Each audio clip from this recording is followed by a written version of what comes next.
welcome back to my channel. My name is Haley and this is the house for hosting, and today we're going to be doing a Clean With Me New Year Reset edition. And yes, you will see I do still have my Christmas tree up.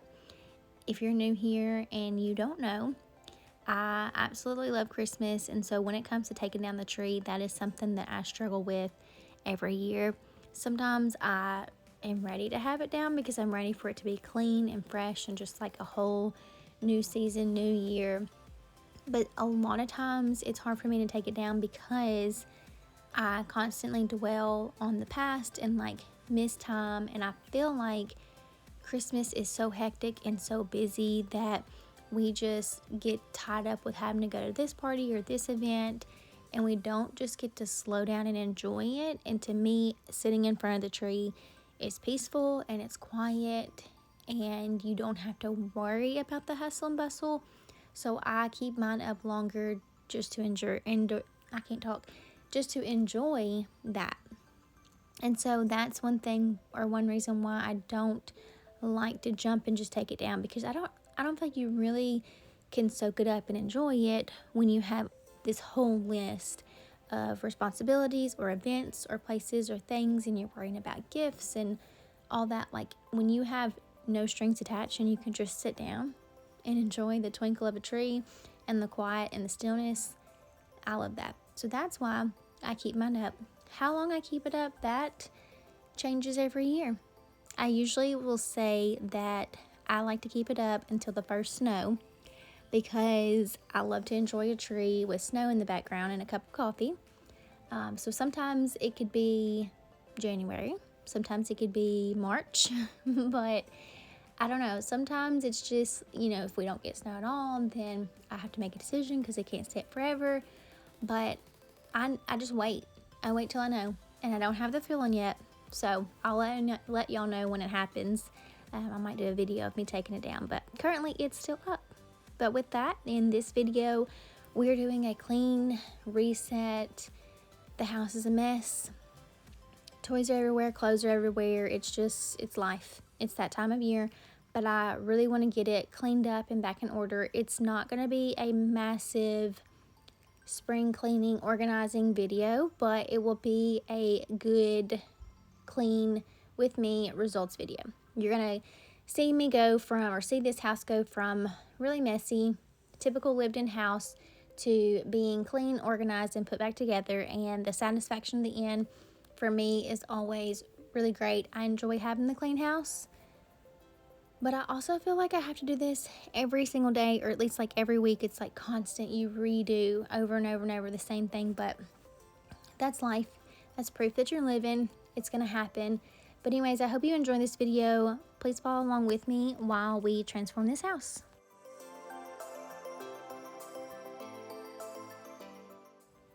So my daughters are at the age where I am trying to implement chores that are age specific because I want them to be a part of this. I have a tendency to kind of have control, or like to have control over how I like the house clean. I like it done a certain way, and so I usually will just do it myself so that it's done how I like it.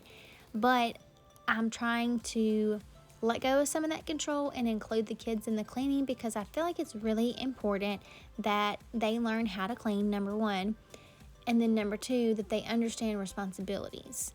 So trying to implement and teach them things, how to do it the right way, has been a struggle. If you have tips on that with your kids, like how do you include them in the cleaning process, what types of chores do you have your kids do, like let me know in the comments, because I'm really interested in knowing that and learning that on how other people do this. But I feel like basic things, I'll tell them, okay, you need to clean your room, and that includes walking around the house and picking up anything that belongs to you that's just been strewed everywhere, like toys, blankets, stuffed animals, clothes, those things, and putting them where they go. Either A, they go in your bedroom, or B, they go in the playroom, but putting things in their proper place and cleaning your room. I did a video, I don't know, probably a year or so ago now, on how to clean a room, I believe in 10 easy steps. And I did that video because I was talking to somebody and I didn't realize how much cleaning is something that is a learned skill. I didn't think about it that way, but there are so many people who truly just don't know how to clean. And so they feel like, they've spent all day long or all this time doing it and they don't really have any results. And the reality is because there is a method to the madness. And if you know what order to do things, not that it's necessarily the right or the wrong way, but there's ways that you can do things and it can be done more efficiently and faster. And that's just life. And cleaning is that way. And so for me, what I have found, especially in a bedroom, it's so easy to become overwhelmed of like, this room is so messy, there's clothes everywhere, I can't see the floor, I don't know where to start, so I just don't do anything. That for me happens a lot. So I made the video showing how, you can start and you can get it done really in a decent amount of time. The very first thing that I like to do and what I've taught my kids to do is make your bed. And I know for some that seems really backwards. It's like, okay, you're putting your socks on before your shoes. Wait, I got that backwards. You're putting your shoes on before your socks. But if you think about it, you're really not. So make your bed first. Use your made bed like a table. Pick up your clothes. Have 2 piles. You're going to have dirty clothes on one side, clean clothes on the other. Once you have your dirty clothes in a pile, take those and throw it into a basket. And then your clean clothes, you're going to fold and put them away. At that point, when you finish that, your room is going to automatically feel so much cleaner. And you're going to be able to see what's left. Generally, most people will then have, glasses or water bottles or other trash they need to kind of pick up. So it's just going through that process, but starting at the right way and the right time allows you to be able to see what you're doing, have immediate results, which gives you that satisfaction to keep going, and it doesn't take as long. And you don't feel like you're just chasing your tail all over the place. So that's what I try to do to teach my kids, like how to clean and clean efficiently. When they're done, I do make them vacuum their room because I feel like that is something that really is like a part of cleaning, but also a chore that they're both fully capable of doing. Do they vacuum the exact same way I probably would? No, but it's something that is a learned skill, and so I do have them do that. We actually have a stick vacuum that I purchased back in the summer. Walmart was having a sale, and it's like that Tenco brand or whatever. They had it marked down to $50. It was originally $300. I would never have paid $300 for this vacuum. It is much more of a $50 price range vacuum cleaner. So I'm glad I got it on sale, but it's very lightweight. It doesn't have the cord, and it's something that my youngest daughter, who's 7, can easily maneuver and use.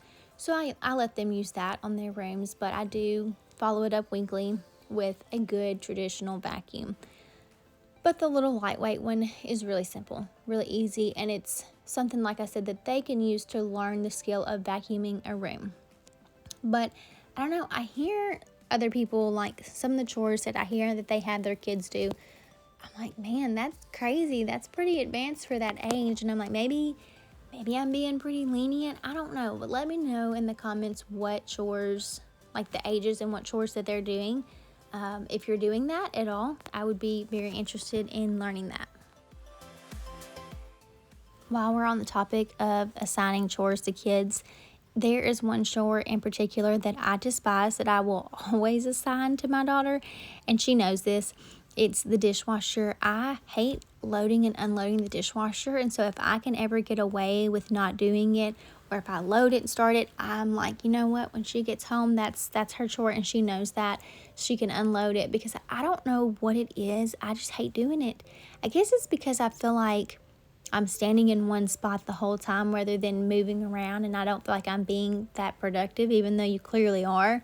But I don't know, I just hate unloading the dishwasher. I feel like it's kind of up there with whole laundry thing, like folding and putting away laundry. I don't like that either, but I do that one. Sometimes I'll have her fold towels and stuff, but I usually do that because there's a certain way that I like my towels folded. But as far as unloading the dishwasher, that's definitely one that I pass on to her. So that's a plus when you can pass on chores to your kids. But she knows it, so it's like a running joke. I'm like, yes, you get to do the dishes because I do not like to do them, but she's a good sport.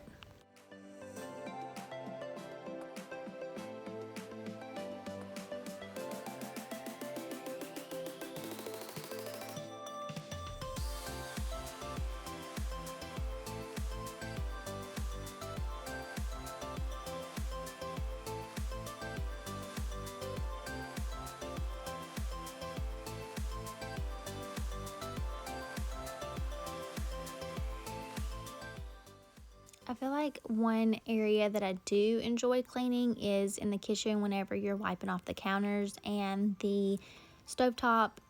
That is just something that gets so messy so easily and so frequently.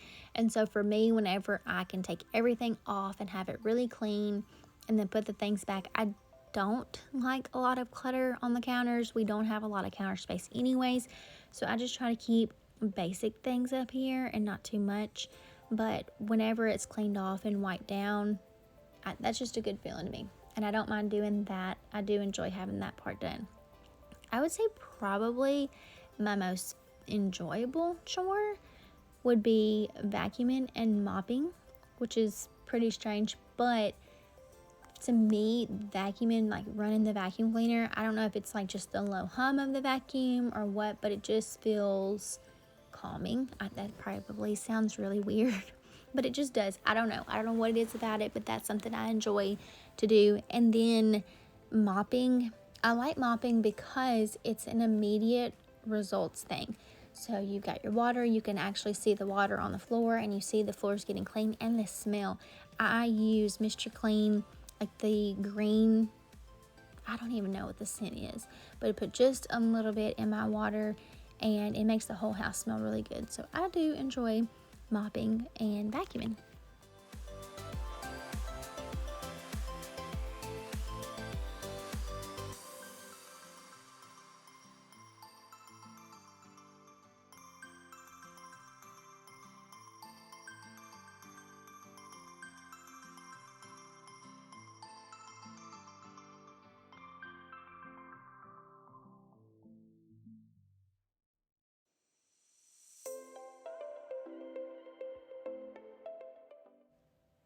So this year we opted to do new bedding on our bed, which is the first time we've got new bedding in probably a good 3 years. And I wanted to do a duvet and a duvet cover. So I went down the whole, like, spending my time trying to research on what type to get and what size and all the things. I actually ended up going with a duvet alternative, or down alternative, instead of just a traditional down. I thought I wanted down, but until I went to the store and actually felt them, I actually preferred the down alternative, which was great because it was cheaper. But I did want the really heavy one, which was like I forget what they call it, but anyways, it was like the heaviest kind you can get. And I wanted that because I wanted the really thick, fluffy look that's like that hotel look. But I was worried that it would be hot. Generally, I don't, but my husband sleeps pretty hot. He sweats a lot in the night, but this has not bothered him at all. And I also layered my bedding because I saw on Pinterest, like, layering your bedding gives it more of an elevated look and a more luxurious look. So I did a quilt, like, with the sheets and then the duvet over that, and I love how it turned out. I kind of want to do some different decorative pillows. I just use what I have now, but the color scheme is still fine. But I'm looking for some different patterns, but for now it works. But I ended up getting my duvet from Dillard's, like the insert, and then the actual cover, I got it on homedepot.com for $20. And you cannot find those anywhere for cheap. So I was really excited about that. And then the quilt came originally from Sam's, and I went to Sam's and they didn't have it. So then I looked on Amazon, found it on Amazon. So pretty decent pricing for all of my bedding. I was excited about that, but I love getting in my bed because this bedding just feels so like hotel feel, but better. So if I had one room in the house that I would say, or one area that takes the longest to clean, it would definitely be my master bathroom. And that is true for this house just as much as it was the last house. Even though this bathroom is much smaller, it still takes a long time, and primarily because of this glass shower door. And I've said this before and I'll say it again, but the number one way to keep a shower or glass shower door clean is always squeegee it when you get done showering. But then once a week, I will go through and I clean it with vinegar and Dawn. And I have an electric scrubber with like a soft pad so it doesn't scratch the glass. And I'll put the vinegar on there and then the Dawn soap, and I'll use the electric scrubber to kind of scrub the whole door. Then I rinse it with water, and after that, I will squeegee it again. And then I use glass cleaner last and then wipe it dry. And every time I do that, it looks brand new. It gets all of it off. I will say we have a water softener, so that really helps from preventing like hard water stains on the door. But the biggest thing is squeegeeing during the week. Every time that shower runs, when that water and you get done, even my kids know, like if they use my shower, they have to squeegee when they're done, because otherwise it will just create a buildup that's almost impossible to get off. And it is frustrating to have to squeegee every time you get done showering, but it's just part of it. If you're gonna have a glass shower door and you want it to look clean and clear, you have to squeegee it. And then the last thing that I do, which like I said before is probably one of my favorite things, is mopping. And I have been recently using the O-Cedar like spin mop, and I love it. I do still have my steam mop. Almost every week I'm like, hey, when I get done doing this, I'm gonna go back over my floors with the steam mop just to get a really good clean, but I usually don't. Once I put everything away, I'm like, no, I'm done. I'm through cleaning, I just want to rest. But the O-Cedar mop, in my opinion, makes mopping very easy, very effortless. The mop, by using the spin mop function, you wring out the water. You don't have to work really hard for that. When you're done, you can just pick the bucket up, and I pour all the dirty water down the toilet. I rinse out the bucket in the tub. It's so easy for me. And like I said, I just put a cap full of the Gain, or was it Gain? Mr. Clean is what it was. A cap full of Mr. Clean in the water. And it's a green bottle, so I can't quite remember. It might be Gain scent. Maybe that's why I want to say Gain. But it smells really good. It smells really clean. It's not overpowering, but it just gives a good smell throughout the whole house. And it's something that I really enjoy. I love when I get done cleaning, because for like 2.5 seconds, we can enjoy a clean house until the kids come home from school, and then everything goes right back to how it was, and we have to repeat it again next week. But having a clean house, to me, is a luxury. It's something that we can attain if we just take care of what we have. I hope that my videos give you a little bit of inspiration or motivation to get your cleaning done and get it together. And I really hope that y'all have enjoyed being here. If you haven't already, click that subscribe button so that you can follow along with all my videos. And thanks so much. Let me know in the comments what you enjoyed. Until next time, I will see y'all later. Bye, guys.